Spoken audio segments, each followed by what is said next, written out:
उमरकोट में सर्दियों के आगाज के साथ ही कुंडरी के शहरों पर देसी गुड़ बनाने के स्टॉल सज गए। इस हवाले से तफसीलात जानते हैं हम अपने नुमाइंदे डॉक्टर एम लाल भगानी से।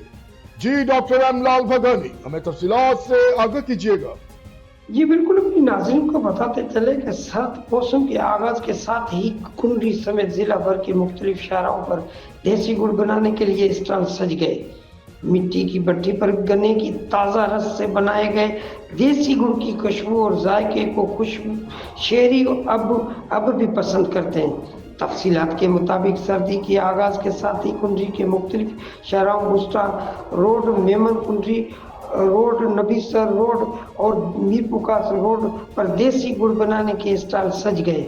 गुड़ बनाने के लिए आज के जदीद दौर में भी पुरानी रवायती तरीके से इस्तेमाल किए जाते हैं।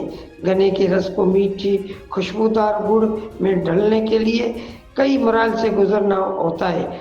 कमाद के फसल पकने के साथ ही गन्ने से गुड़ बनाने का अमल जोबन पर आ जाता है। मिट्टी की भट्टी पर गन्ने की ताज़ा रस को बड़ी कढ़ाई में पकाकर देसी गुड़ बनाए जाते हैं। देसी गुड़ बनाने वाले कारीगरों का कहना है कि इस काम में वक्त और मेहनत तो ज़्यादा लगती है, मगर मज़र सेहत केमिकल से पाक और भंडी के रस से भी साफ किए। कैमरामैन के साथ डॉक्टर एम लाल बागानी, उमरकोट।